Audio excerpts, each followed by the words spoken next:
Welcome to the Rasslin Cafe podcast with your hosts, Killer K and Big Southern. Follow them on Twitter at the Rasslin Cafe and at Big Southern. Check out the website at www.theraslincafe.com. Now sit back and enjoy the show.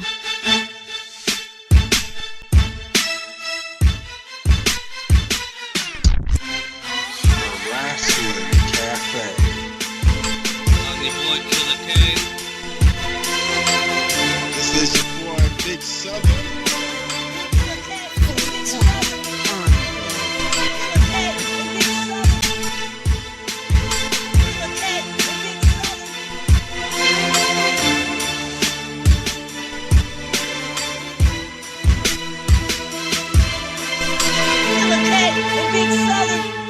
I just love listening to Big Southern.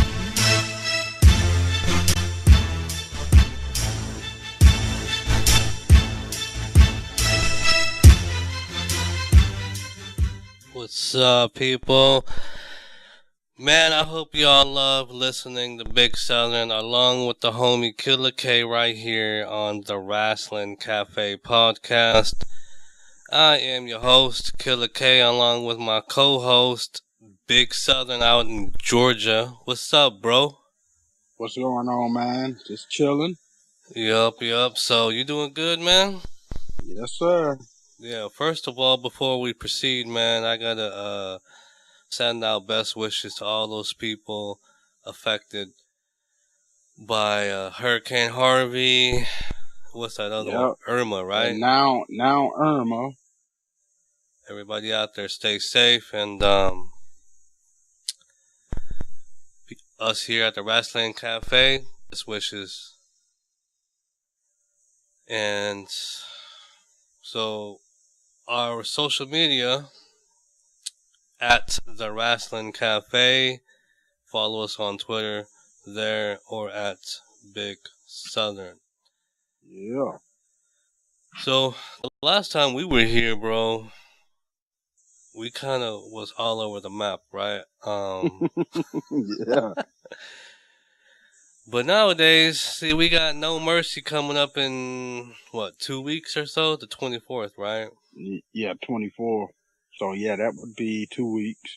Yeah, and the card is shaping out to be okay. It looks like the two main matches there are John Cena versus Roman Reigns and Braun Strowman and Brock Lesnar. Speaking of Braun Strowman, happy belated birthday to the big guy. He turned 34 this past Tuesday. Yeah, that shocked me, too, because I thought he was younger than that. That's what I'm saying, man. I thought he was, in his 20s. I thought he was me, too.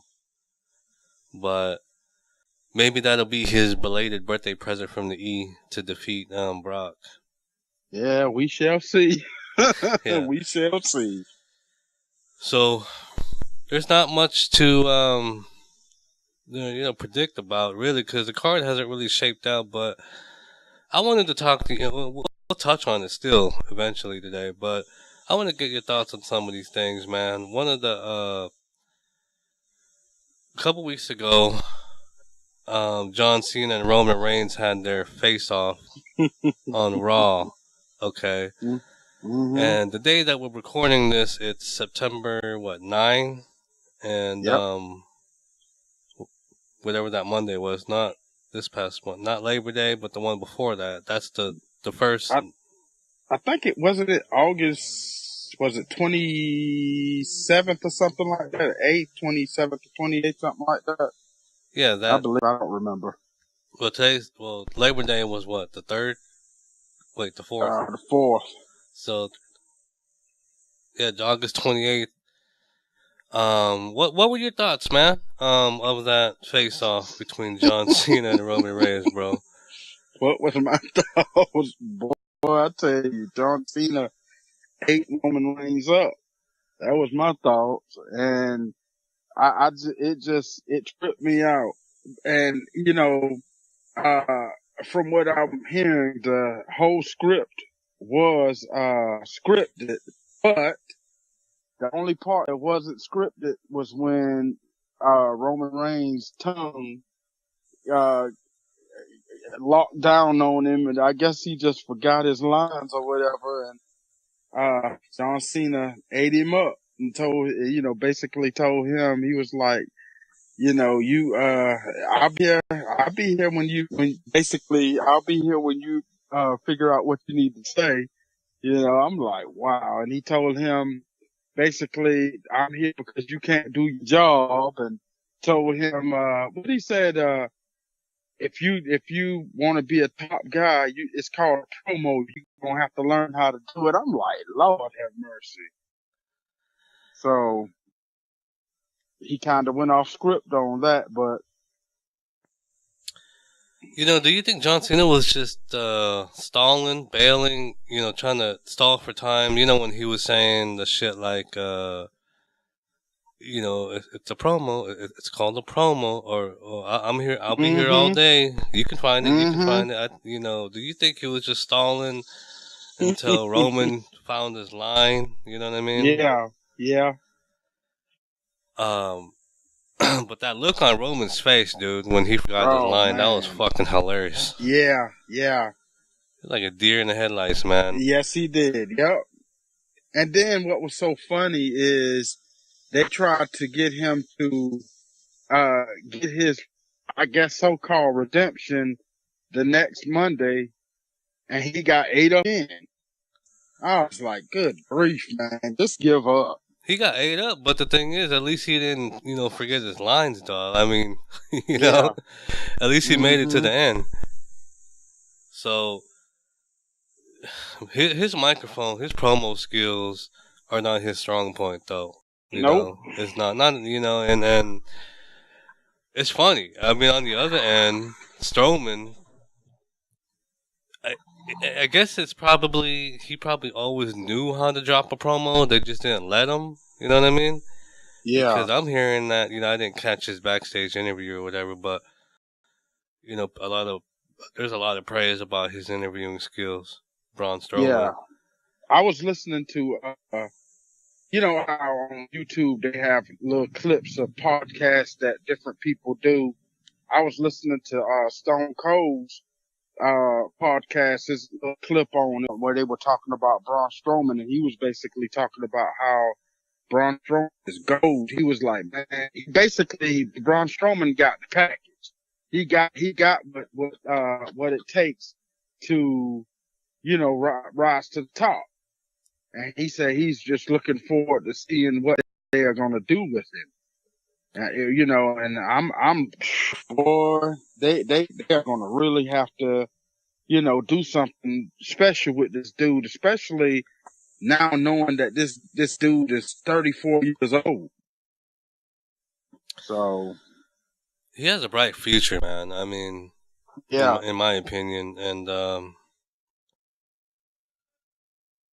I just hope that they don't push him too fast. I really think they did a good job this past year and a half with him, Even though it was boring at first, because all he was doing was smashing jobbers, but that's how they used to build people up back in the day.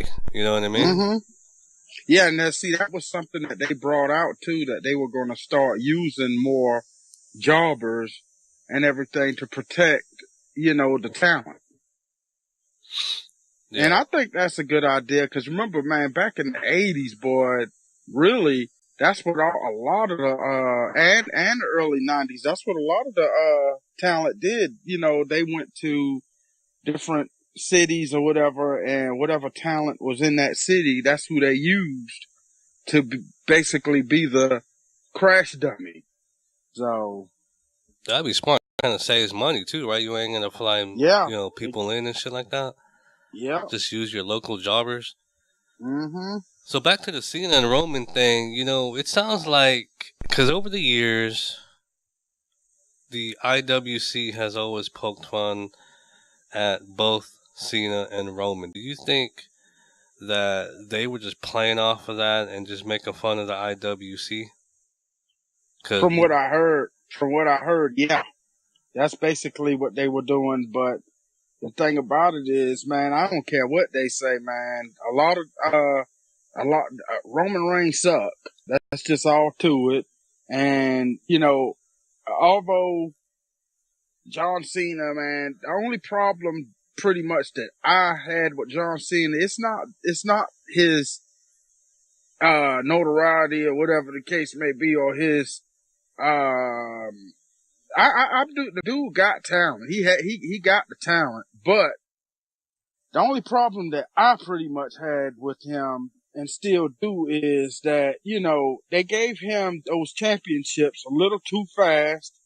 And, in my opinion, and a lot of other people's opinion, he shouldn't be no 16-time world champion at all. Not at all. Yeah, but especially this last title change, man, that was unnecessary. Yeah. Because nonsense. He was basically a transitional champion.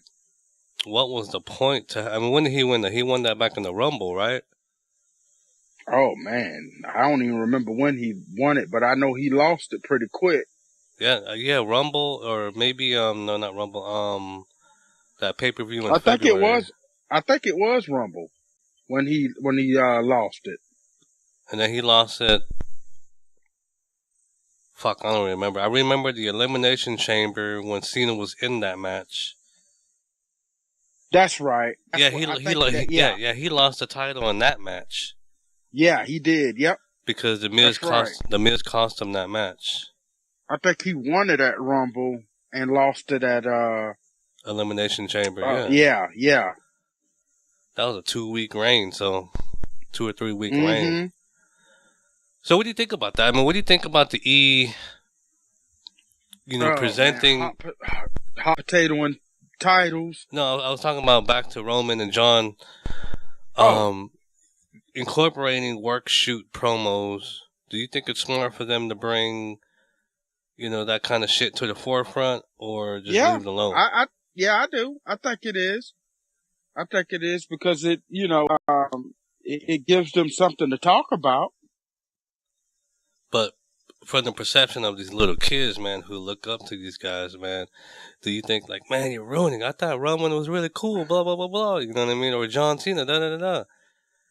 I mean, so think about it from the viewer's perspective, though, like the audience that they're catering to.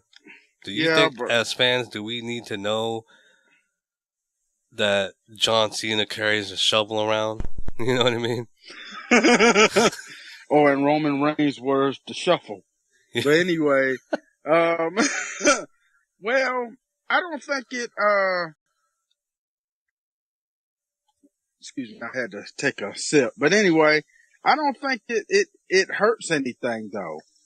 I really don't. I don't, cause, a lot of these kids, man, they are not dumb today, man. You have so much, but like back in the day, we didn't have social media, We didn't have all of this stuff. We had to wait to see what was going to happen or whatever. Now, we might have been able to predict, but, it's so much out there now that these kids, just like me and you do, we do a little research on, different, platforms and stuff and find out things.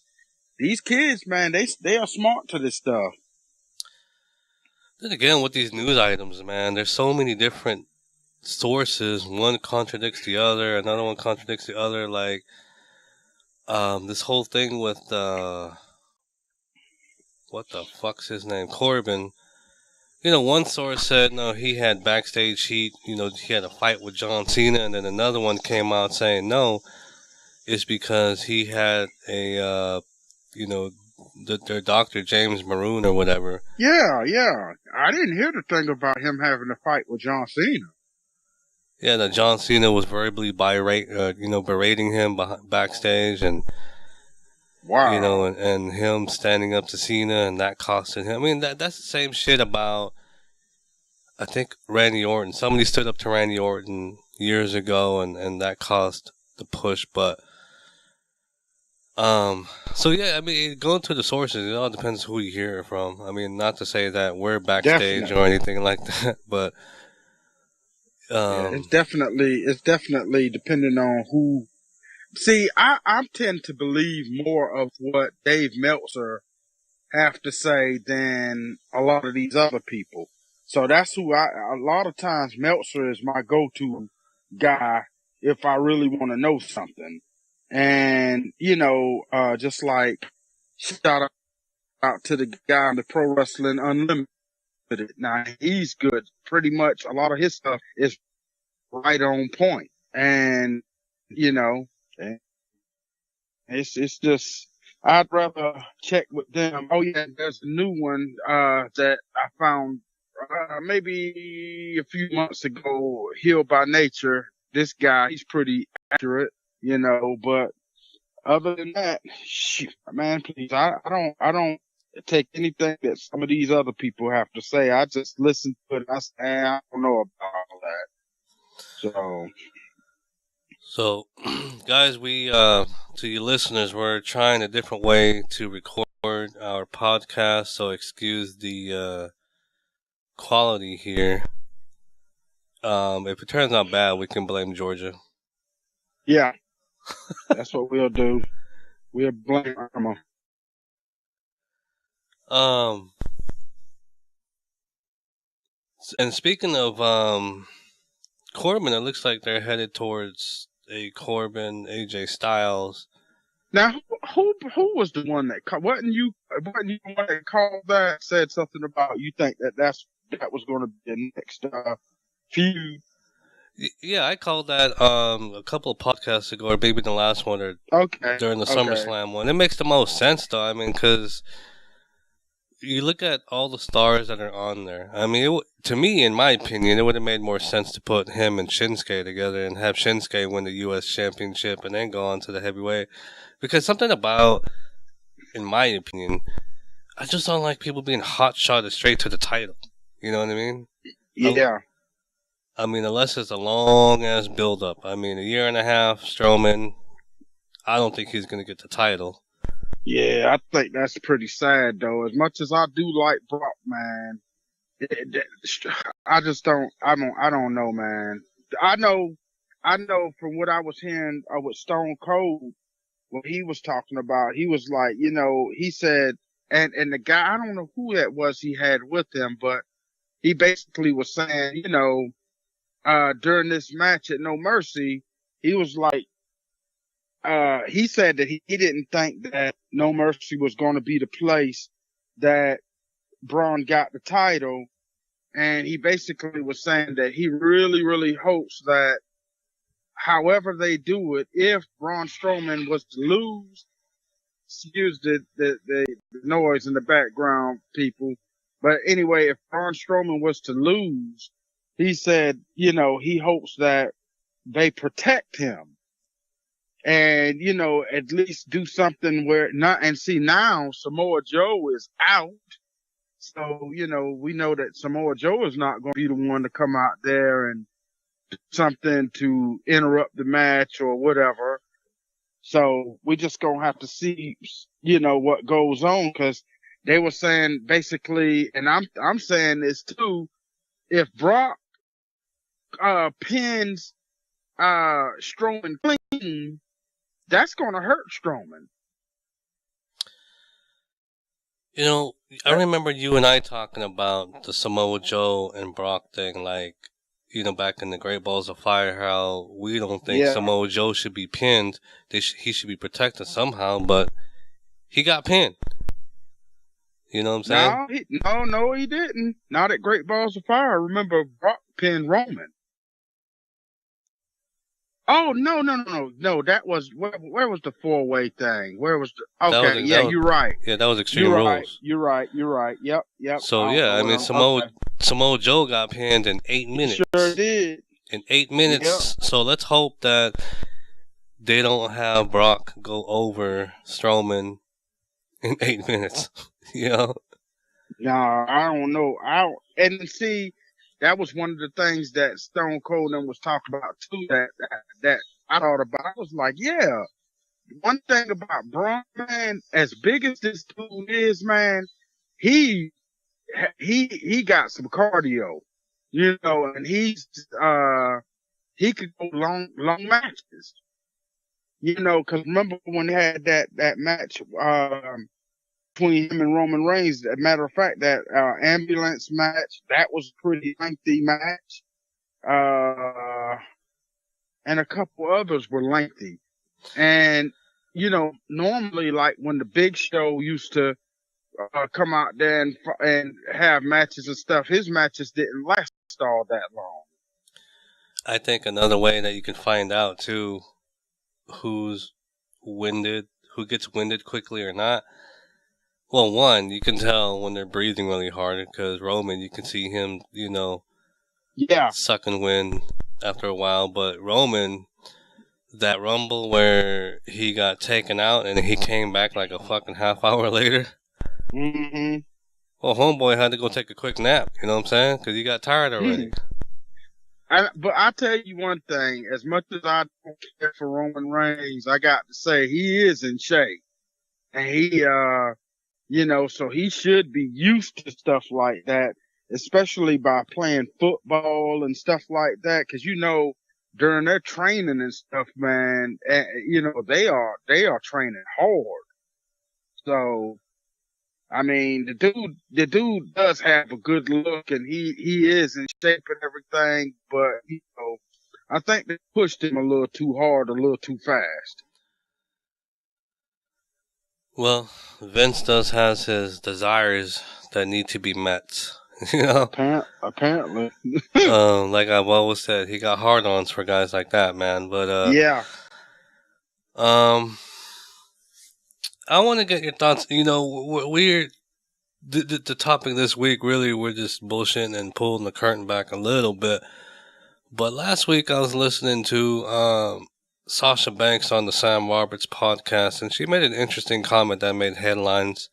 I want to get your thoughts about this, man. You can rant, you can whatever, blah blah blah. But she was talking. He was asking. I don't remember what he was asking verbatim, but about fans. Okay, she made the comment about I'll hang out with you at the show. I'll talk to you, but you know I have a problem with, you know, I showed up or I've flown into places and there's fans right there with like 10, 20, 30 different items for me to sign. It's 4 o'clock in the morning. I'm like, how in the hell did you? Well, she didn't say that, but Right. How did you know what flight I was at? You know, what time I landed, and she viewed that as being a stalker, and I agree. She Yep. don't appreciate that. And I got to say, I agree with her, and I heard about that too. And some people view her as being a bitch for that, but no, I don't view her. She's a human being. You know, she gets tired, sleepy, and worn out, just like any of the rest of us. And a lot of people say, "Oh, but they shouldn't do the fans like that." Man, please. Because let me tell you, now, if I was to see Sasha Banks today in a mall, yeah, I'd get excited, but I'm not gonna bother her. I might speak and, you know, be like, "Hey, Sasha," you know, something like that. But I'm not gonna run to her. "Hey, can you sign my nutsack?" And, you know, just stupid stuff like that. I mean, that's just That reminds me. That reminds me of a couple of. I can't remember. Earlier this year, I want to say, or maybe late last year, AJ Styles, right after the show, somebody posted it on YouTube. Right after the show, he got locked out of his car, right? And he was freaking out. Like, shit, I gotta, you know, go to the next town, blah, blah, blah, you know what I'm saying? And he's, you know, he's waiting on, you know, making phone calls and trying to get into his car, you know? And so I heard this fan saying, "Well, until you get your car unlocked, can you take some pictures with the fans?" I'm like, "Bitch." See what I'm saying, man? That's people need, there's a such thing as respect, man. And people need to respect, those folks' space. Now I could see if they were there to sign autographs or something like that, then yeah. But if they are busy trying to do something else, just like that time, I don't know if you heard about the time about Randy Orton. I think it happened in Atlanta, as a matter of fact. Randy Orton was in a Oh and yeah, this guy yeah, fucking was yeah, trying to get Randy's attention, and then Randy hmm put his fist up to say something like not right now or whatever, yeah, and then Randy like got in his face later on or hmm after the fact. He's like because Randy was working out. yeah. And that's just messed up, man. These people, I don't get it, man. I think it's really sad how people they will get mad because the talent don't want to be bothered at the time, and I can understand that. I can really understand that. Just like Sasha, about the 4 o'clock in the morning thing, just getting off of a plane. She don't feel like signing no autographs. She want to get to where she's going to go lay down and rest. Good grief. I don't see how in the world people don't understand that, and I don't get it. Like the thing about it, put yourself in their shoes and see how it feels. So how do you feel about people like Roman, Cena? I hear that they don't have problems doing that, doing the photos and all this other shit 1, 2 Yeah, o'clock in the morning. but that's them. That's them, and other people don't feel that way. But what makes them different from Sasha, though? I mean, why couldn't they all be on the same page? Well, because they are different people. Some of them feel like they can do it, and some of them feel like no.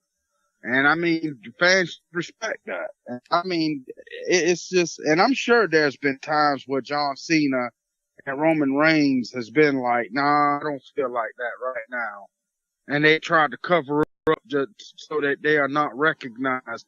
That's just like some of these, I've heard even some of the, talent, talk about how they would be in a restaurant or whatever, and they'll be with their family or something, and they just trying to relax and just be a normal person, and these people will run up to them and try to get autograph while they sitting there trying to eat and spend with their families. See, that's disrespectful, and I just think that people need to respect others' wishes, man. I don't. I think that's messed up. Yeah, fans they just believe that they're entitled.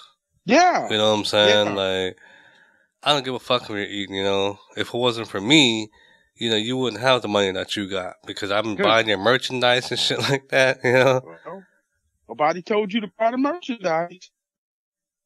So, I mean, it's just crazy, man. And I just think that now there's a way of handling things, but sometimes you just got to remember they are human beings and they have emotions and feelings just like we do. And sometimes they just get sick and tired of people, running up on them. Yeah, there's people out there, man, that's saying Sasha's just like a spoiled little bitch. Yeah. Because of that response. They can say all they want, but I agree with her. And she's 100% right about that. That is stalkerish. How the hell do you know when her plane is going to land and what plane she's getting off of? And, I mean, come on now. That's ridiculous. Oh, there goes Sasha Banks. That's crazy. Yeah, I mean, probably the closest I was ever to wrestlers. They were here on the other side of Washington State. I live in Eastern Washington. They were in Western Washington, where there's this Air Force base, and everybody was there for the tribute thing, right? And we were walking, and probably like 20 feet away, there was Rey Mysterio and a few other people. I'm like, oh my god! Wait a minute, what tribute? No, this was years ago when they talking about a tribute to the troops thing. Yeah, tribute to. Oh, okay. It was like probably the day after, or the week of when it was playing, or when they were going to record. I don't remember, but I didn't rush up on him because one, I don't know. I'm not a big fan of Rey Mysterio, so I'm like, oh, I just took a picture of his mask. I just took a picture of him for my kid, but oh well. But I don't know how I would react if I ever came across something. Like Jim Ross was saying the other day, I'm in a restaurant, I'm eating. Just keep walking. I ain't trying to be rude, but I'm just trying to enjoy my meal. But I would probably be way too fucking nervous to even say anything, so I probably wouldn't bother him. You know what I'm saying? If I walked in McDonald's, dude, and there was Sasha Banks, I'm like, let's go the other way. Man, I'm gonna tell you, man. I love me some Charlotte. I'm just gonna tell you straight up, I love her. If I was to see her, I'd probably have a fit. But I'm not gonna run up on her and bother her. I might just say, I might just say, hey, Charlotte, or something like that. And, if she speaks back or whatever, and, and she looks like she's in a mood for signing an autograph or something, I might ask her, do you think you do sign something, whatever. But if she says no, not right now, I'll be like, okay, that's fine. I'm not going to get upset with her. I'm not going to get upset with her because she probably don't want to draw attention to herself, And I mean, I can't get mad about that. I cannot get upset about that. I mean, I could just respect her boundaries. Shoot. Continuing on with Sasha Banks, she also made these comments about, her experiences with Raw, but this we can generalize it, and I want to get your thoughts about this shit too. During that podcast, she seemed kind of frustrated, because I don't blame her. She was making comments about, okay, we don't know what we're doing until we get to the show, or things get changed in the middle of the show. Mm-hmm. Or, I'm storyline wise, we want to go this way, but we can't go this way. Things get changed. And then she was saying that's why she prefers to be on SmackDown, because everything is just like, makes sense. You know what I'm saying? There's no changes that often as much as Raw, where it's like, okay, like I said a moment ago, I mean, she shows up to Raw. She doesn't know what she's doing until probably like 5 minutes before the match. I think that's crazy. But the thing about it is, they should be used to that by now, because, that they just, it's just like that. Sometimes they change up stuff for a reason, but I honestly feel like they are absolutely misusing, Sasha, man. They are really, really misusing her. And I think she's giving hints. And that's what I'm talking about. That she's leaving. She's sick of it. Yeah. And I think that anybody who gets Sasha Banks, man, they're gonna make some money off of her. Well, on the other side, though, she always said it's been my dream to be in the E, and then she's gonna fucking up and leave after 3 years. Well, if they keep treating her like crap, then, sometimes, I mean, a lot of people feel like it's their dream to go to the WWE, but see, they just don't know the backstage politics. See, everybody try to claim that there's no politics backstage with the WWE, but no, that's bull crap. Yes, it is. Even as a fan, I know that. But let's just say Big Southern, okay? Big Southern debuted on Raw, and every week, okay, you got a plan, you want to fight Enzo Enzo, and you got this nice little program that you want to do with Enzo. You show up the next week, here comes one of the agents or the writers telling you, no, we want you to do this with Enzo, and then you're like, well, I had this in mind, blah, blah, blah, blah. Enzo and I, we worked it out. We talked about it, blah, blah, blah. Then the week after, they said, oh, no, we don't want you to do this with Enzo. We want you to do something else. I mean, come on. I mean, it's like, I'm not saying you have to know everything when you show up to work, but it'd be nice to have a goal. You know what I'm saying? Yeah. I mean, that would piss me off, too. And stick with it. Yeah. but the thing about it though, man, you know, a lot of these guys, well, you said I debut, so I mean, I wouldn't really have no pull because, you know, a lot of these guys do have pull and they could actually go to Vince and say, hey, I don't want to do this shit. You know, I don't think, and then a lot of times Vince will ask them, well, why? And then they'll show him, hey, this, that, and the other. He'll be like, well, change it then. You know, he'll tell them. And, speaking of that, let me hit this point right quick before I forget. Did you hear that Paul Heyman is having some backstage heat, from the writers and stuff?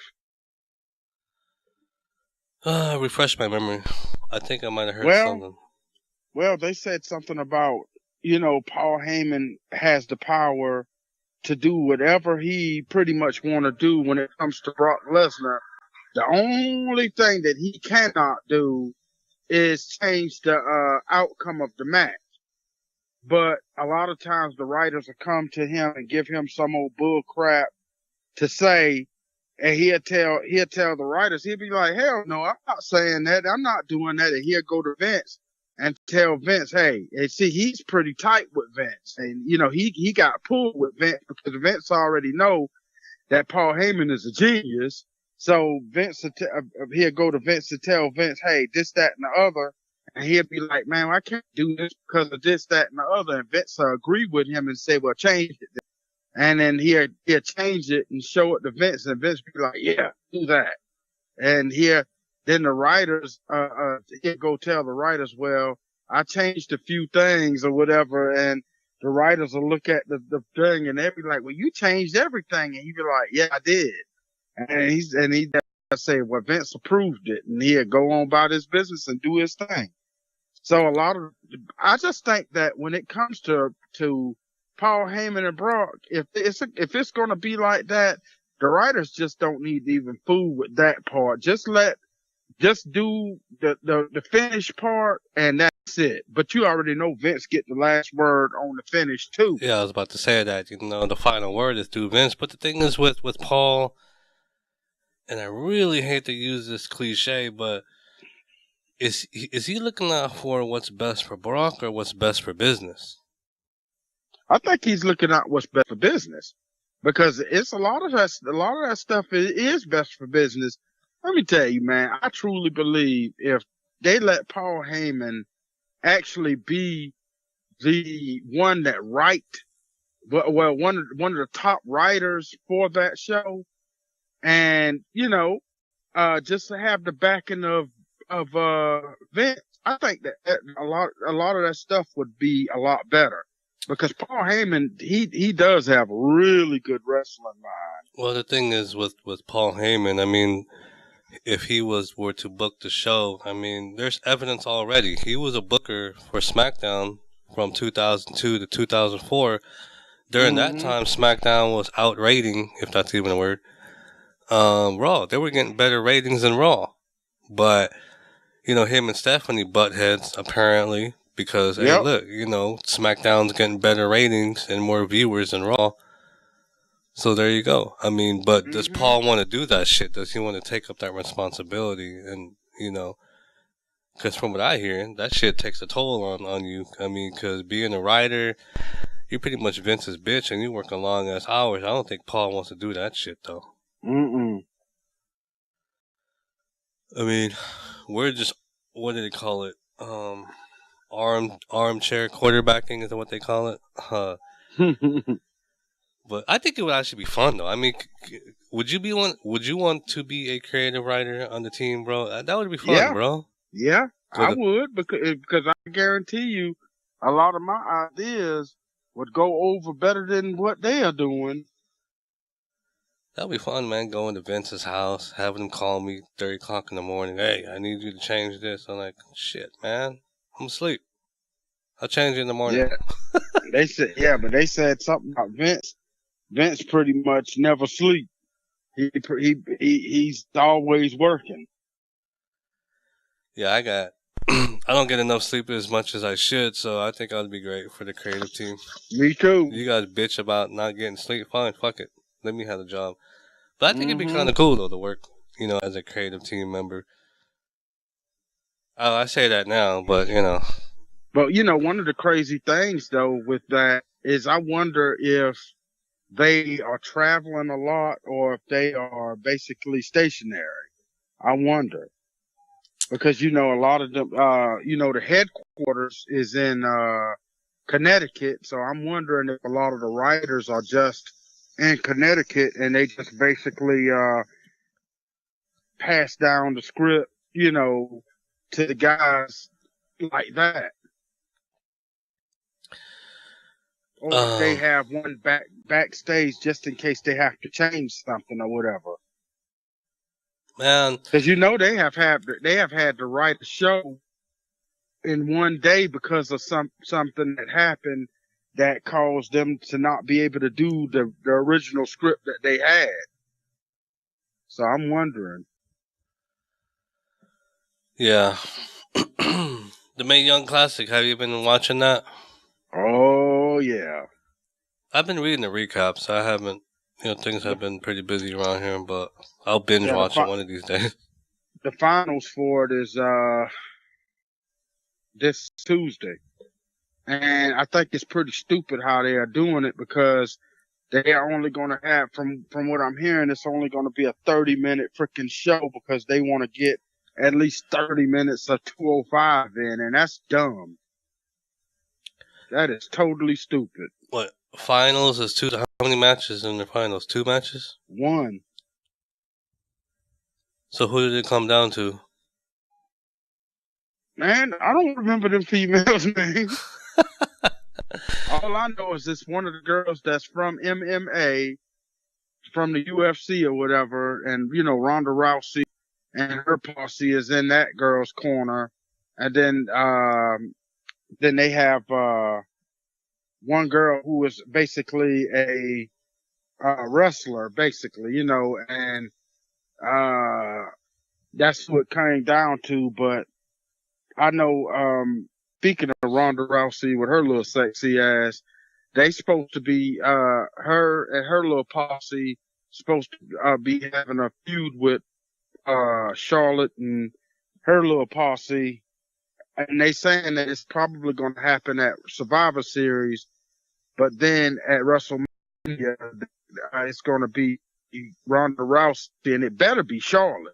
But they talking about it could be either Charlotte or Stephanie McMahon. Why the hell would they put Stephanie McMahon in a match with Ronda Rousey? That's so stupid. Because she's a McMahon and she needs the spotlight on her. Yeah, but that's ignorant as hell. That is really ignorant. They would really sell better if it was Ronda Rousey and Charlotte. And it'd be more realistic and believable, Yeah, exactly. You got 2 real athletes in there, man. Yeah. Well, not taking anything away from Stephanie. Now, Stephanie is athletic too, but she ain't got a damn thing on Charlotte. And then if she get in the ring with Ronda Rousey, man, how believable would it really be for Stephanie to even lay a hand on Ronda Rousey? Come on now. That's not believable. Yeah, I saw that video of the horsewomen and the Ronda's posse backstage. Did you? See, I've been trying to find that and I can't find it. Yeah, and they were just talking about the Mae Young Classic thing, and then here comes Charlotte and Becky, and they just one day in the ring, blah blah blah blah.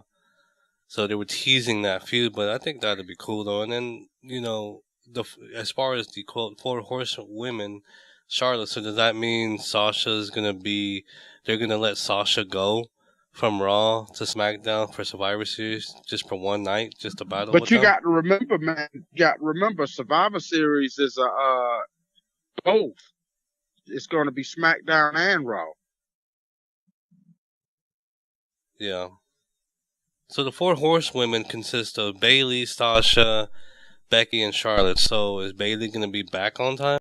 I don't know. Oh, I'm sure I think she will. I think she will. I think Bayley will be back by then. So who would you put over? in that Ooh, match? Lord have mercy, man. I don't even know because I like both teams. I'm stuck on that.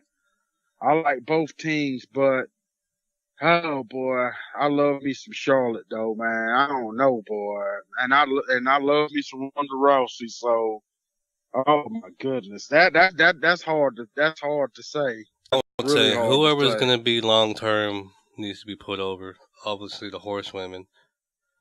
Yeah, but you got to remember too. Well, you know, if they were to do it right, let's say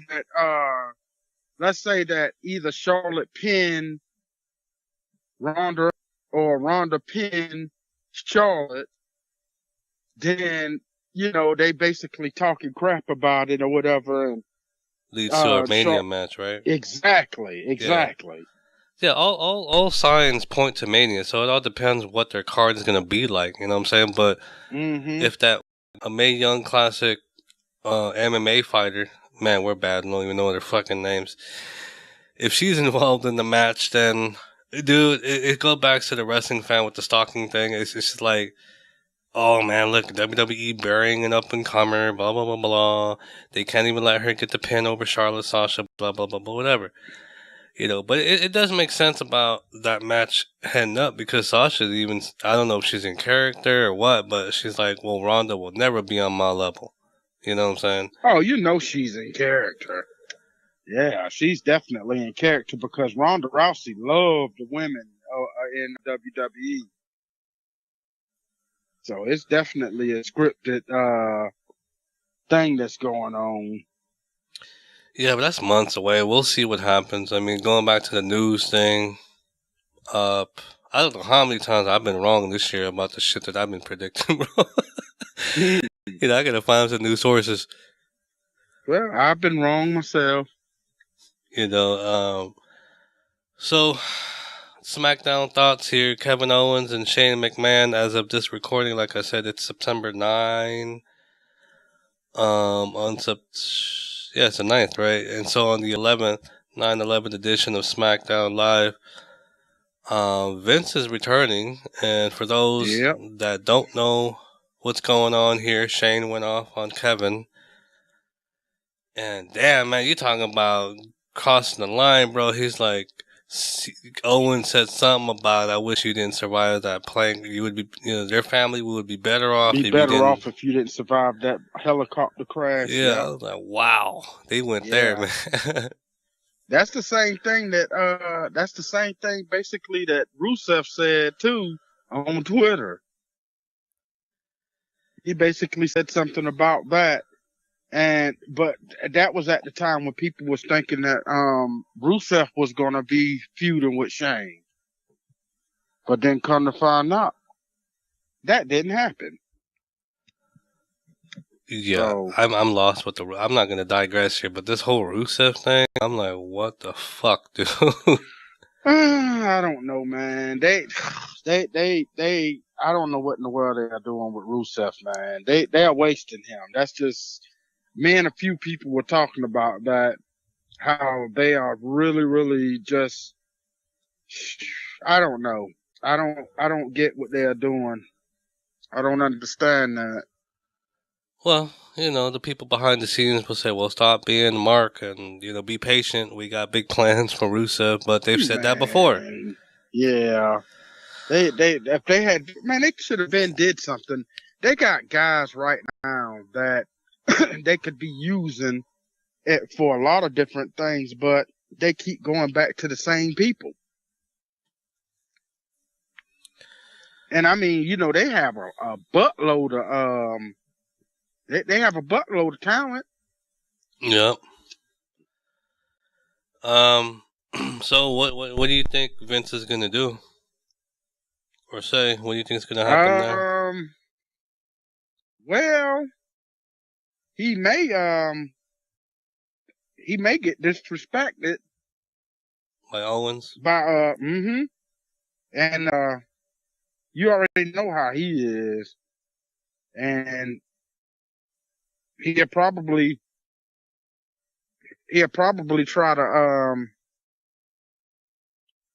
try to basically, I don't know, because you know how Kevin was saying, I'm a sue. And, um,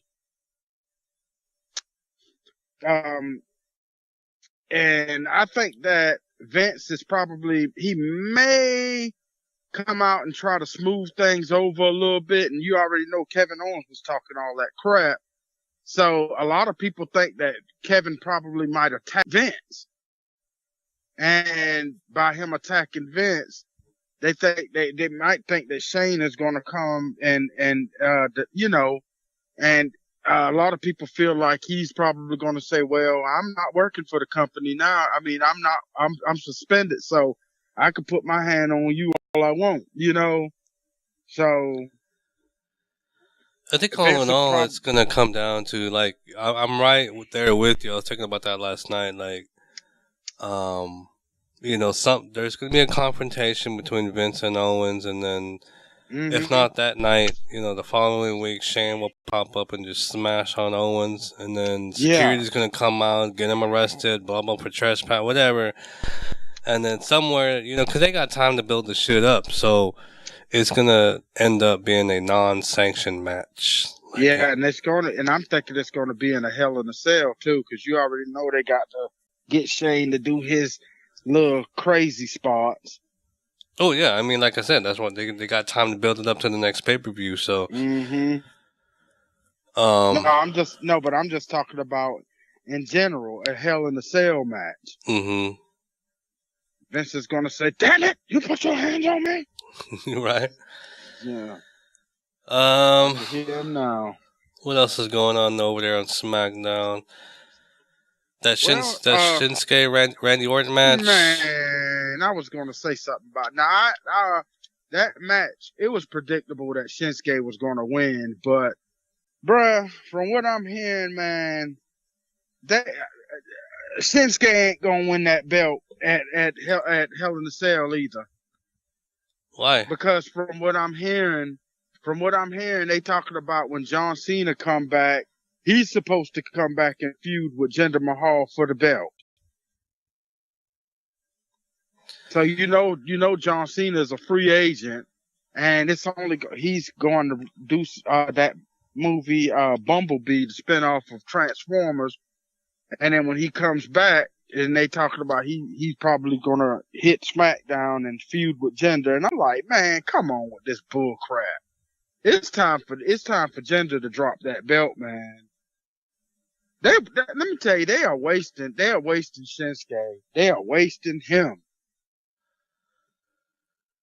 I'm trying to wrap my head around here. Hold on. So Cena's taking time off. So to me, in my opinion, I'm thinking Roman might go over at No Mercy. He is. So that writes Cena off. So that means he's gonna be gone for, I don't know, a long ass minute. So based on your theory from your source, he's gonna return December, and then start WrestleMania season battle with Jinder and take the title into Mania. I don't know about WrestleMania, but I heard some other stuff about WrestleMania. I think that it's probably going to end up being I don't know, maybe a December, January thing. I don't know. I just think it's really stupid for them to keep the belt on Jinder Mahal that long. He sucks.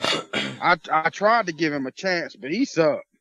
He sucks. Because like I said, all points, long-term booking, quote unquote, all signs point to Mania, because there's so much shit floating around. Like, okay, this was supposed to happen, that's supposed to happen, but Cena's doing movies, and then now they're throwing in the whole Undertaker bullshit about him might return. And then they're thinking about, it might be Cena and Taker at Mania, blah, blah, blah, blah. But the theory about Cena fighting Jinder, if he's going to go to Mania, as in Cena, and if he's going to face Taker, that would make no fucking sense, because Taker doesn't need the title. Unless they're trying to navigate to Cena defending the title against Shinsuke and have Shinsuke go over Cena, but I don't know, dude. Now, a couple concepts that I heard about the Undertaker. Now, one is they were talking about Vince was kind of souring on the idea of Brock and Roman Reigns again. He sees that the fans are not behind that. And he already saw that the fans wasn't even behind it the last time that Brock and Roman had a match at Mania. And they were talking about putting the Undertaker in that match, basically to protect him, so where he wouldn't have to do much, and basically have Undertaker avenge his loss to the two guys who actually beat him. Now I heard that, and then I heard another thing where the Undertaker said the only way that he would do another match at WrestleMania, it would be with John Cena, and that's it. I heard that. So I don't know, man. It's crazy. You know, I mentioned this offline here somewhere else, but I just think it's bullshit how, like, it's pretty much Vince calling up Taker, hey, man, I need you, bro, blah, blah, blah, blah. I honestly think if it was up to Taker, he would be done now. You know what I'm saying? But he's a loyal dude. You know what I'm saying? So he's going to help him out, but he also is going to come back on, quote, his terms. Yep. I was listening to an interview, plugging Sam Roberts' show again. He was interviewing Kaz, and I didn't make it all the way through the podcast. I fell asleep, but not because it was boring. I just listened to this shit late night, and Kaz was talking about because Roberts asked him who does he pad his style after. He goes, I don't know if I should say this because it's SummerSlam week. He's trying to be in kayfabe still, Big Show. I really look up to Big Show, Undertaker, and Kevin Nash. Those are the people that he's trying to be like, his style. You know what I'm saying? And he said that Undertaker, and Sam was like, "Oh, you talked to Undertaker?" He's like, "Yeah, he's cool with me. I mean, he's like the godfather of the locker room. So I really appreciate the fact that he takes time to give me some tips and this and that, this and that, this and that." But I don't know where the fuck I was going with that. It's just Undertaker, he's a legend. I mean, that word gets thrown around easy, but Undertaker deserves, all the respect for what he's done. Definitely. Yep. But so with all this gabbing and shit about, I just said fuck it. It's hard, with so many different pay-per-views and Rumble and this and that. I just try to look at where are they headed? What are they trying to do for Mania? Because I have no idea. Because that's what it all leads to, But a lot of things don't really start from Mania until really Royal Rumble. That's when everything really, really starts to build up for Mania. Yeah, but the booking wise, they always try to have it at least figured out 6 months to a year in advance. Yeah, but a lot of things change too within that time. And right now, how many months are we away from Mania? About 6 months. Yeah, pretty much. Yeah, about 6-7 months. Yeah. So it's not going to be long before Mania get here, but they're going to have to they're going to have to really do some things this year. I mean next year. What would be your WrestleMania card? If I were to ask you right now, what card would you like to see? Oh man, that'd be kind of hard for me to say because, let me think. Well, of course, I'm gonna start with the women's thing. One of the women's thing we already spoke about this, but it definitely be Charlotte and Ronda Rousey. That's money making right there. I would save that match with Brock going against Strowman for Mania. A lot of people agree with you there. They should have done that in Mania. Yeah, and then, I would save that match, Cena and Reigns for Mania. Let me see. What, now, you know who Oscar is, right? Yep. I would have her in a match with whoever the champion is, and if it's, I probably would keep, I probably would do her and Alexa, because you already know that from what I'm hearing, they are going to put Oscar on Raw. So I'll definitely, if that was the case, then Oscar would be going against Alexa for the belt, and Oscar would definitely go over. Let me see. Definitely put Shinsuke against AJ. And hell, I'd even throw Kevin Owens in there. Why not? But I think that the match would be a lot better just with Shinsuke and AJ, because Man, that would be the match. Hard hitting. Man, shoot, that'd be the match alone right there. It'd be worth the $9.99. You know what I'm saying? Yeah. And then, I mean, man, you got just so much, man. They got so much that they could do.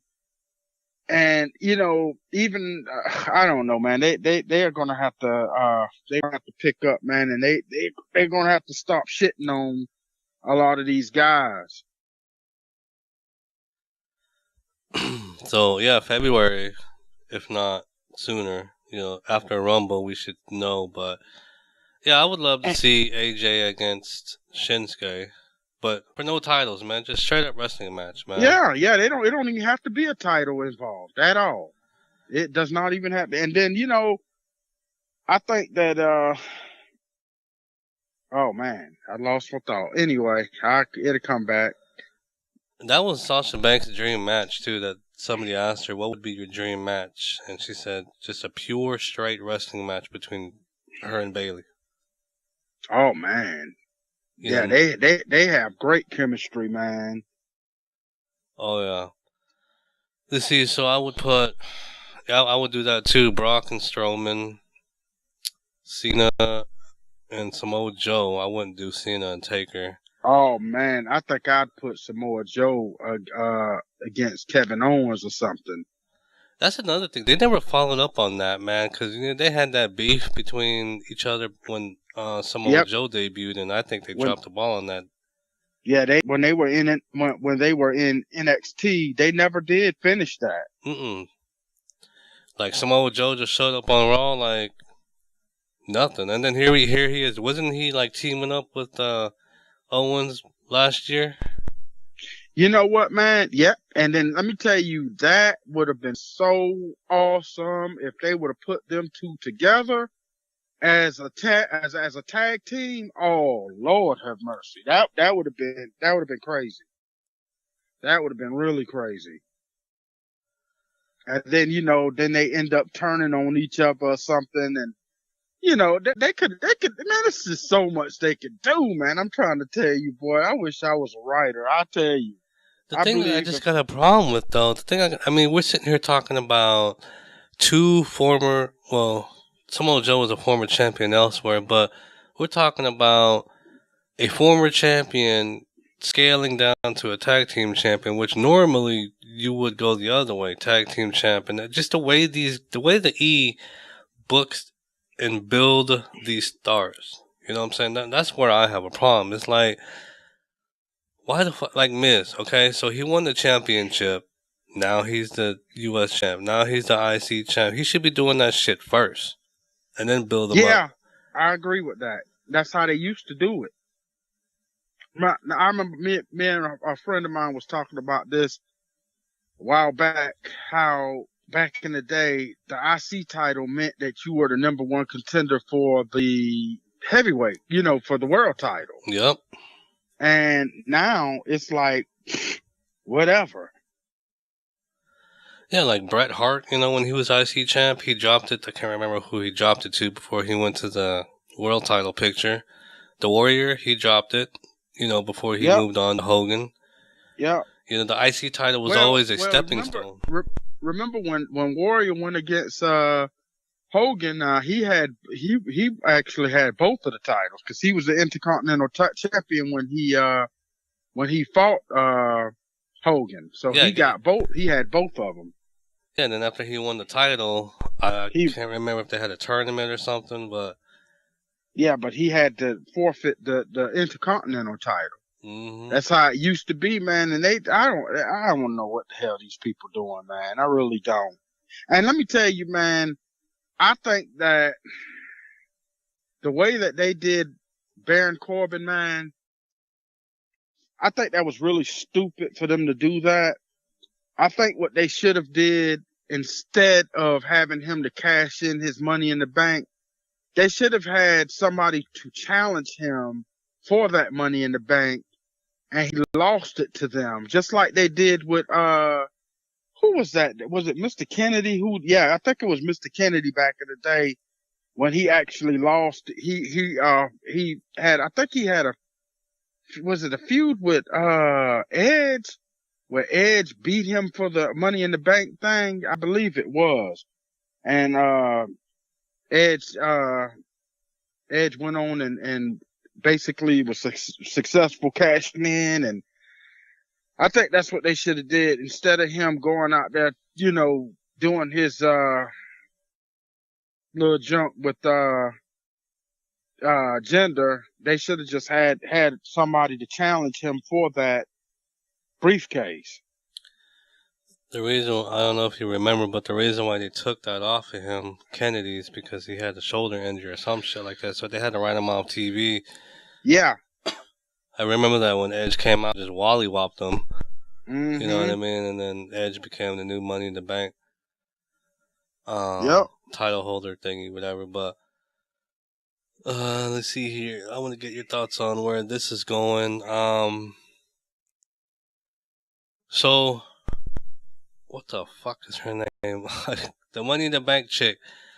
No, not Alexa. Alexa. No, you talking about Carmella. She had this backstage thing with Ellsworth, and then she fucking, she kissed him and then she slapped him.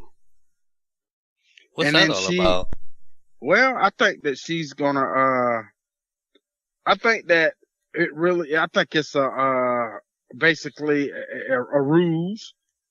I think it's something to make them think that Ellsworth was gonna.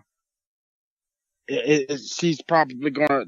They're thinking that she's having problems with him now, and she's gonna drop him, and this, that, and the other, and then he's gonna actually end up helping her to win. Or she may really be tired of him, and he's probably going to try to come out and redeem himself, and she's probably going to end up losing when she cash in or something. I don't know, dog. I don't know what these people doing. I really don't. I think she said she's going to be doing it my way from now on. Yeah. And I think she's just going to string him along and until she gets the title, and then drop him after she gets the title. All she got to do is hire me. I help her out in a lot of ways. Sure. Yeah, so do you think she's going to cash in on Natalya? Because that's two heels right there. Yeah, but it seems like it don't matter because they had Baron to try to cash in on gender, so.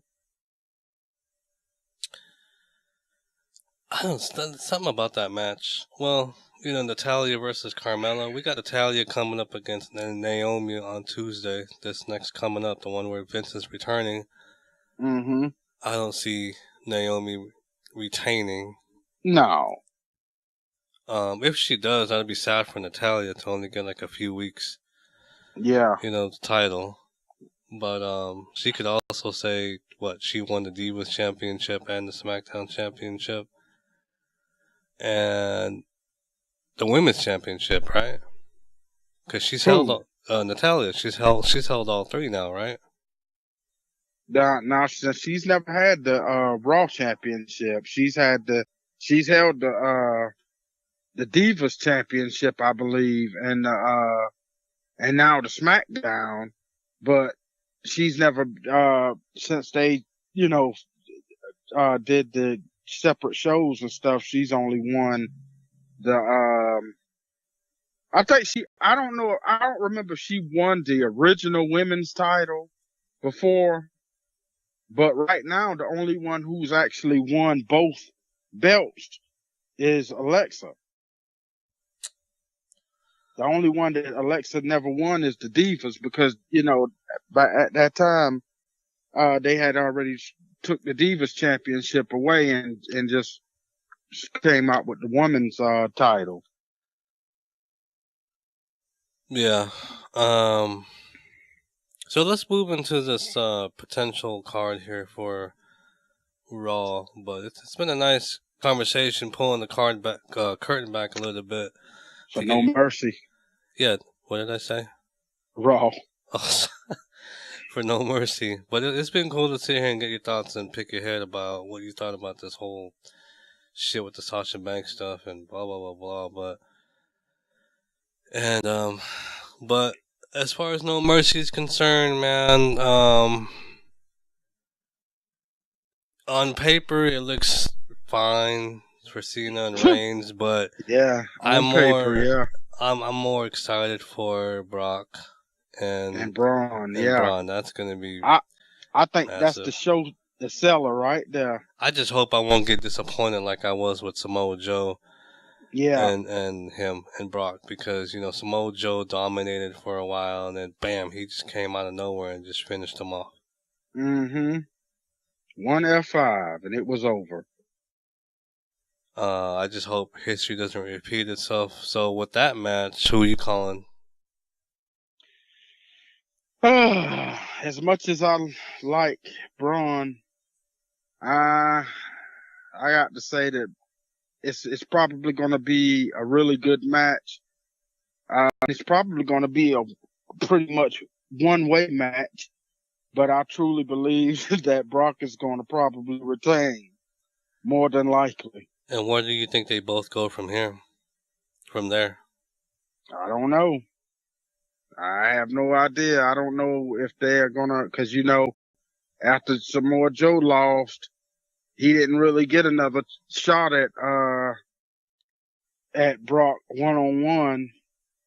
So, I don't know. And then, is The Miz scheduled to defend it? I know he successfully defended against Jeff Hardy, but on Raw, I don't remember if I think that if anything they should have him to defend that IC title, but I don't know. It hasn't been mentioned yet, unless they still got 2 weeks to go. But who has he been battling with lately? Who, Miz? Yeah, a lot of people. He's been, Jeff Hardy. What's that dude name? Jason Jordan a little bit, and then Jason Jordan. Speaking of him, man, I don't even know what the hell the direction is for him. That's what I'm talking about, man. Like this past week, he wrestled Cena, and then the week before, he wrestled Finn Balor, I think it was. What are you trying to do with this guy? Because he's lost to every last one of them. I don't know. Huh. Yeah. I'm scratching my head with that one. I'm like, I would really interested to see where they go with this. Maybe he'll just snap on Kurt Angle. That's what I would. Well, yeah, that's pretty much what's gonna. Oh yeah, and matter of fact, that's another thing that they were talking about for Mania. Kurt Angle is gonna end up fighting him. But I mean, the way that they are using him right now, man, please. Maybe that's the jump off for it, like, look, Dad, you keep putting me in these matches, And then, of course, we don't believe that because, on the other end, if you remember, Angle's like, are you sure you want to do this? It's too soon, blah, blah, blah. Or basically, it's going to launch him to be a heel, I guess. And the way I would book it, because here he is trying to prove himself, wants these matches, and Angle was against it. Oh, you doubted me. Or I lost the match, but I don't know. It's hard to explain. Yeah. But, that's where it's headed to, if not Mania, because that's a long ass ways from now. That's a lot of matches for him to be losing, to get to that fucking point. So it might be Rumble or Survivor Series, because you need your big bangers, man, for Survivor Series, because Survivor Series has not been a hot topic lately. Nope, not like it used to be. It ain't considered one of the big four anymore. I think the Survivor Series pretty much lost its steam in the 90s, the later 90s. Oh yeah, let me backpedal here a little bit. I forgot. I should have brought this up at the beginning. What are your thoughts about Raw going live on Christmas and New Year's Eve, bro? There's a lot of mixed opinions about that. Like, man, Vince is gonna make them stay away from their families and shit on Christmas. But it's not Vince. Oh yeah, USA. Yeah, USA. Yep. So, I think that it's screwed up that USA would do something like that when, the only thing they would have to do for both nights is pretty much put on some stuff, basically like they used to, like for Raw, go back to the stuff that happened. Now, New Year's, I don't see nothing wrong with that. Christmas, that's screwed up. What I would do, instead of making them do it live, just, not the night of, because that would be a 6-hour taping, but, on a random night, just have them tape Raw, you know what I'm saying, and show it that night, you know what I'm saying? That's what I would do, like the Saturday before Raw, or before that Christmas, or maybe even a few days before that, just have them tape Raw and just show it on Monday. But a lot of that stuff will get out. It'll be spoilers, and then people. That's basically what a lot of people will probably run to see, is look at the spoilers and just say, I ain't gonna watch it. Well, that could be no different from when they're like in the UK and shit. I'm pretty sure Vince probably wouldn't even give a fuck. It's Christmas. You know what I'm saying? Who gives a shit about the ratings right now? Yeah, but the ratings is depending on the ratings, it really would be killing money too. Yeah, but looks like they're moving forward with that. I don't see no changes. Back to the No Mercy shit. So the tag team championships, I'm already saying right now, the Shield guys are gonna retain. Oh yeah. Roman. What's his name? Dean and Seth will retain the titles. I say it's leading to Dean turning heel, and they're gonna have a program. Dean turning heel on Seth. Eventually, yeah. Somewhere down the line. And that's another thing, man. Earlier I talked about building stars, but I just don't fucking get how they booked Seth Rollins this year, dude. I'm just like, what the fuck, dude? Yeah. Yep. The Demon projected match here. The Demon against Bray Wyatt. Yeah, I'm going with Finn on this one. I would have to say Bray for some reason, because earlier you were starting to mention about hot potatoing the titles. I think it's that 50-50 shit striking again. I think Wyatt's gonna take the match, because the last match, Balor won. Well, yeah. At SummerSlam. If they are going to do it that way, yeah. So Wyatt just, the catalyst behind this rematch, quote unquote, is he cost them the, as in Baylor, a chance at the IC championship when he just showed up out of nowhere and tossed him out of the ring. The women's match, Sasha, Emma, what the fuck's her name? Jax and Alexa. Alexa. And I'm going with Alexa on that. Yeah, it was supposed to be a 2-way, but they turned it into a 4-way. Yep. And I would it would make sense. I think Alexa is gonna steal the championship there. I think she's gonna pin. She's probably gonna have Nia probably gonna end up doing all the work, and then she's gonna sneak in at the end. Yep. But a lot of people are gonna point towards Emma taking the fall because she's the quote jobber of the 4.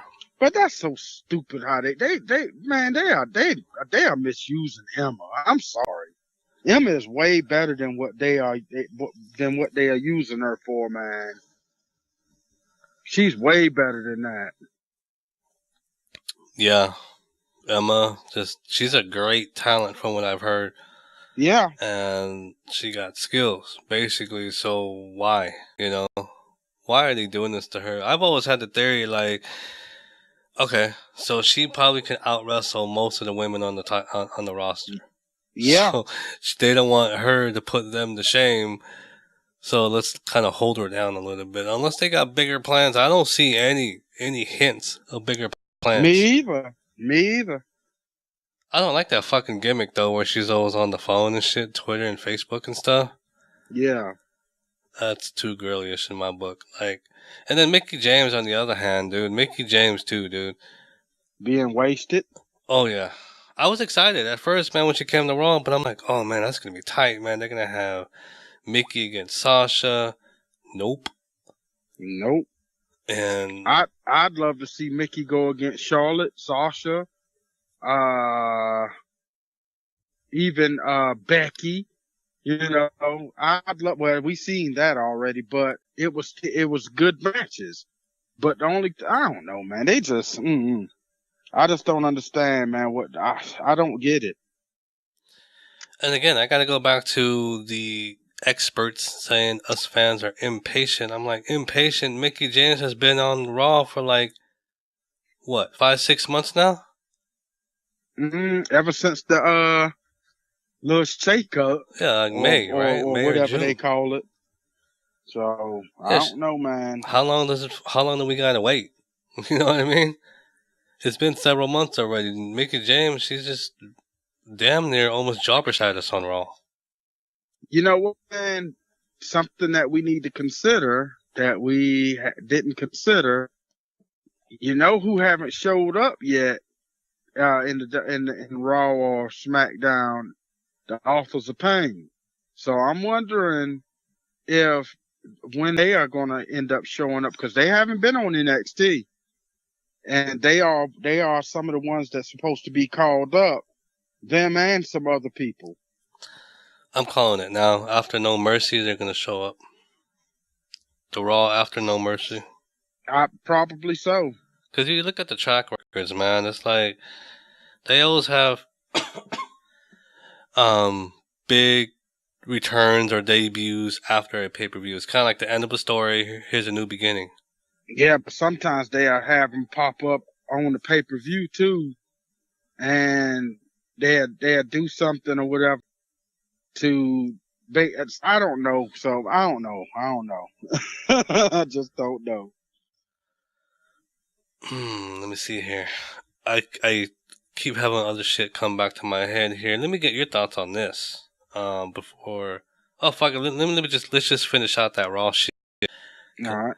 So what is there? The women's match, the cruiserweight. Fuck it. They're gonna give it to Enzo. Yeah, I'm thinking so. That motherfucker's getting on my goddamn nerves, though. I ain't gonna lie, bro. I like Enzo. I don't care what nobody say, but I like Enzo. I hear a lot of people say they tired of Enzo, and I'm like, okay, why are you tired of Enzo? So I'm tired of this ain't no excuse. This is my perception. I'm tired of. Okay, so again, going back to building up stars. Okay, what kind of character is this motherfucker supposed to be? Just some dude who's good on the mic and then gets his ass kicked all the time? But you got to remember, that's not his fault. I get that. So I'm not pointing at him. I'm saying I don't like Enzo the character and I got you. And how he's being built up. Yeah. So they got to play him better. I mean, he's not the greatest in-ring technician, but nope. Like I said before, man, it was a big mistake for them to split Cass and Enzo up. That was a big mistake. It probably was, but it was. Do you think Cass has made some progress as a single guy? Nope. Not at all. I mean, look at who he's been. He's only feuded basically with Enzo and Big Show, and I mean, he's not made any kind of progress, and now he's hurt, and now he won't be back for about 9 months. So, I mean, nope, no progress at all. Yeah, on his podcast with Roberts, he mentioned, Sam asked him, how do you like it being thrust into this spotlight, like that? And he said, "Oh, I took it as an honor. I mean, to be given that spotlight." I mean, yeah. So he said, "Who am I?" What is he going to do? Turn it down? What is he going? Yeah, exactly. That's what I was going to say. Yeah, what he going to say? No, Mr. McMahon, I'm not ready for that. You might never get another chance. Yeah, so strike the iron while it's hot. And he believed his best promo to date was when that last, I can't remember where it was. I just remember it happened on Raw, and they were booing the fuck on him. I think it was right before SummerSlam. I don't know if you remember that. He was trying to get out his opening statement, and he had to stop 3-4 times because that was legitimate heat, bro. They couldn't stand it. Yeah. So, and especially when they thought that he was gonna, him and Enzo was going to get back together. Then he dogged Enzo out. Boy, I said, Lord have mercy. That was some straight up heat. They did that right. They did that straight right. I was shocked, but they did it right. Yeah, so we gotta give a little bit to Kaz here. If you, Big Son, were said, hey, I want you involved with Brock Lesnar and Samoa Joe and Strowman, just for a tad bit. I mean, you won't be in the title picture, but eventually you will be. But for right now, I just want you to flirt with the main event. Why the fuck would you not do it? You know what I'm saying? In my opinion. And then working with the Big Show, apparently the Big Show, a lot of people are saying that was his last match this past week on Raw. No. Big Show just have to get, he's got to go get a procedure done with his hip. So yeah, Big Show will pretty much be back. Yeah, he'll be back, man. Dude, he was getting paid $1 million a year, bro. 10 fucking he's fucking. If he saved his money, he's fucking loaded. Mark Henry too. Mark Henry is getting paid multi-millions just to show up. And then see, Mark Henry is doing a lot of stuff backstage too. He's helping out younger talent. Of course, back in I think '99 and whatever, but the obviously they redone the contract, but initially both him and Henry and Show were both signed to 10-year deals, $1 million a year. And I'm like, fuck, dude. I would love to make that kind of fucking money. I'll job every fucking week. But the thing about it, they what they were talking about far as that too is, once you take, because a lot of the guys, they have to pay for their own travel. They have to pay, for food and this, that, and the other. And by the time and then, they got to pay their taxes and this, that, and the other. And by the time they really get what they are, getting, it's not $1 million. Oh yeah, I get that. It's way less. Common knowledge, but the thing is, they're smartening up. Big Show smartened up. He went and got fucking his own bus. You know what I'm Yeah, saying? That's why yeah. these guys get their own buses, help save some money. And And then, and some of the other guys, they ride with each other, and yeah, man, a lot of them guys are really smart with money, man. And then, a lot of them don't have a lot left in the tank either. They trying to get what they can out of, and once they retire, they'll be set for life. yeah, I mean, I knew back to show, I knew he was, doing the hip surgery thing, but people were, wrestling fans were saying how fitting it would be if that was his last match, because he came in breaking through a cage, and then there you go, his last match is being tossed through a cage. Mm-hmm. Somebody made a comment on one of these message boards. Okay, well, he needs a replacement on the hip. How respectful it is and how courteous is it of the E. Hey, we know you need a hip surgery, so let's chuck you out of the stage real quick. You're out in the ring. Yeah, let's make it worse. Yeah. But I really like how, with the Big Show and Strowman, I will not deny it, dude. At least from my perspective, they put on some pretty entertaining matches, and I don't know how many times have I heard "this is awesome" during a Big Show match, dude. But do Big Show got to have a lot for Strowman to even do that. What? Say that again. I said Big Show got to have a lot of respect for Strowman for him to even do that. Oh, I get that. Consent to that. He ain't gonna put over somebody. He's not gonna put over somebody where he doesn't think that they have a future. You know what I'm saying? Mm-hmm. Yep. And Strowman, as dumb as this may sound, a lot of people were saying back in February or March when he took the choke slam from the Undertaker, that was massive respect from him to Undertaker just to take that choke slam like that. Yeah.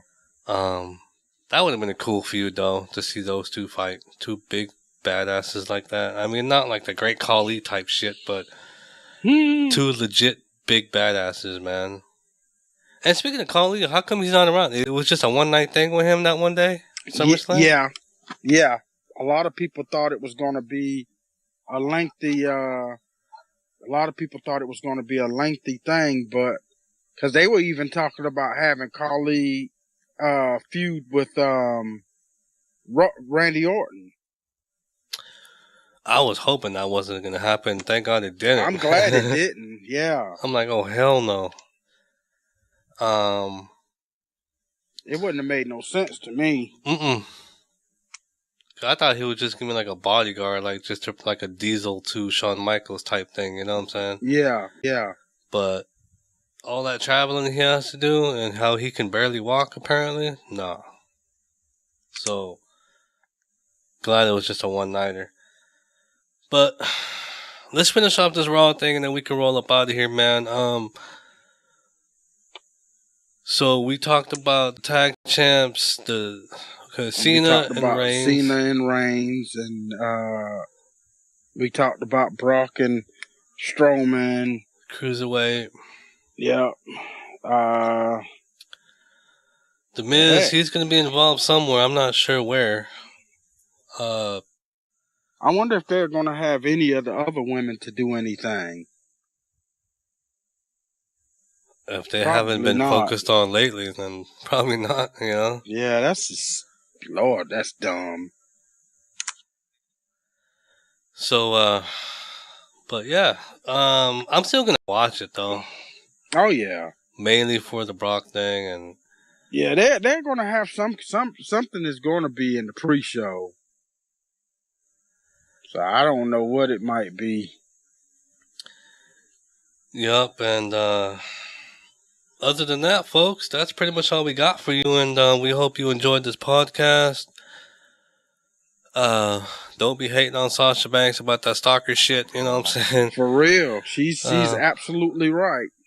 I mean, 4 o'clock in the morning, shit, man. My brain don't work till like 11 o'clock in the morning. I'm over here recording a podcast 8 o'clock in the motherfucking morning, 8:30, and then this nigga was even late this morning. But, yeah. Oh, it's good though. Well, I had it gave me a chance to drink more coffee, so I'm all good. Um, and yeah, our social media is at the Rasslin Cafe at Big Southern, and hit us up, y'all. I mean, spread the word out, man. Tell people about us. Hit up, us up, on iTunes, Google Play, Stitcher, TuneIn Radio, and leave some positive feedback, And we love talking wrestling, and that's what we're here to do, and just shoot the shit, as people would say. But in the meantime, y'all, thanks for joining in. And if we don't put out a podcast before then, because we pretty much just already talked about fucking No Mercy, we will be back after No Mercy with the review. Yep. And what's after No Mercy? Do you know what's after No Mercy?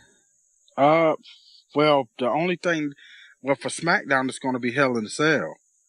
Is that like? I think that's in October. Yeah, it's in October. Is it going to be like the first week of October?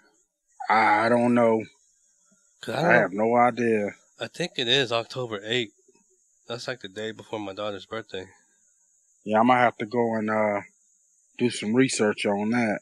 Because if it's going to be at the end of October, man, we got some long-ass build-ups on SmackDown. But yeah, boy. So, yeah, if that's the case, we will be back after No Mercy and do our review. Obviously, we missed out on some matches because they still got 2 more weeks. And last minute thought though. So, how do you feel about that? How do you feel about okay, do you like it when they have all the matches outlined way before the pay-per-view begins, or do you like what they're doing now? We're like, okay, they just made a match the day before the pay-per-view or 2 days before, or you know what I'm saying? Which one would you prefer? It's okay sometimes. It's okay sometimes to name one more match or whatever or something like that. But I'd rather them already have what they are going to do already on paper and announced to the public. Well, I wouldn't say announced to the public right then, but maybe like a couple weeks before the pay-per-view or something like that, or maybe even before that. Yeah, but damn. But some of these, if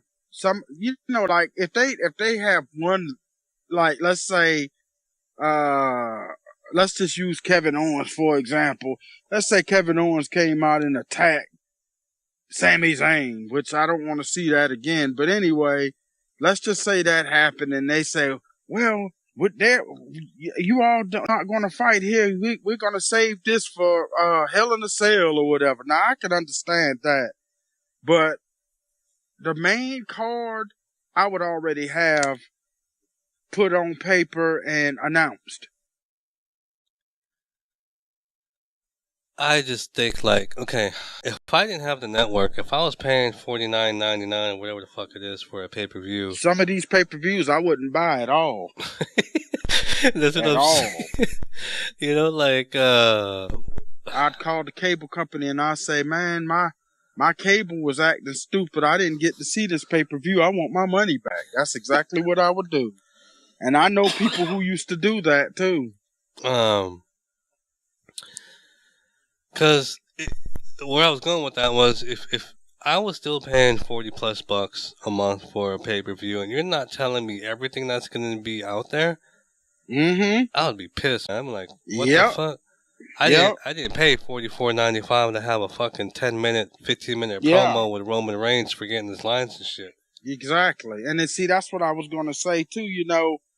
They are going to have to put it on paper and announce it in order to sell tickets and pay-per-view because they still do have pay-per-view. Some cable companies still carrying pay-per-views. I don't see why in the world somebody would spend that much money on a pay-per-view when they could just go ahead and pay $9.99. Come on now. Man, I remember when I had... It's just crazy. I remember when I had DirecTV, bro. That's the reason why. I mean, this is before I had the network and all that shit. I mean, the network was going on, but I just didn't have all my setup. You know what I'm saying? Like the Apple TV and the TV and all that bullshit. Yeah. Because I don't like watching on the computer for some reason. Mm-mm. So I switched over to DirecTV, and I called to order the pay-per-view, and they would search it up. Oh, we can't find it. We can't find it. Oh, yeah. And then they told me, you can go watch it on their network. I'm like, yeah, I know I can watch it, but I'd rather just order it on TV so I can watch it on my big screen. But come to find out, you know, DirecTV and the E couldn't come to terms or whatever. So they're not showing pay-per-views anymore. I may be wrong, but at least with my experience, I couldn't get no WWE pay-per-views. I was fucking pissed. Same thing with a lot of other cable companies. They stopped dealing with it because the network took over the pay-per-view stuff. Which is smart business move. I mean, 'cause look, if you don't like the pay-per-view, fuck it. You only paid $9.99. You know? Some people even don't even pay nothing. Some people just on their free trial. Yeah. You know? I mean, if you can get a free trial, I mean, technically, if you really wanted to. If you're sneaky enough. Yeah, but they have already, they done fixed that problem. Okay, I must be behind the times then, because this one motherfucker was saying, yeah, I just sign up with different email addresses all the time, so. Yeah, but they done fixed that problem now, because now they going by your IP address and everything, and like now you can't do that no more. Yeah, well, eventually it was gonna catch up, and then we're gonna figure it out. But it's a good service. People shouldn't abuse it. It's fucking only $10. I mean, yeah, for real. I mean, I spend that kind of money on cigarettes, bro. So fuck it. Yeah. But at any rate, guys, again, we're going to be heading on out of here, and we'll see you guys after No Mercy, September 24th. I think that's when it's popping, right? Yep. In Los Angeles, as Stone Cold would say. Until then, everybody, we will catch you guys down the road, y'all. Have a good one. Peace.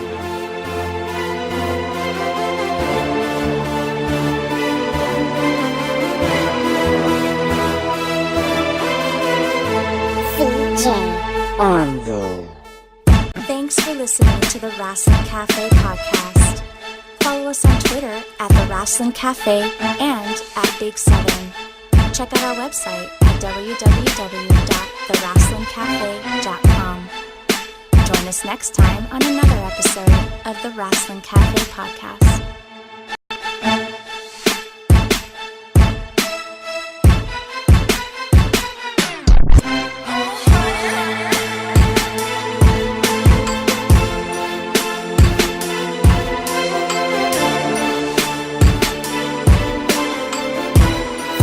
Yeah.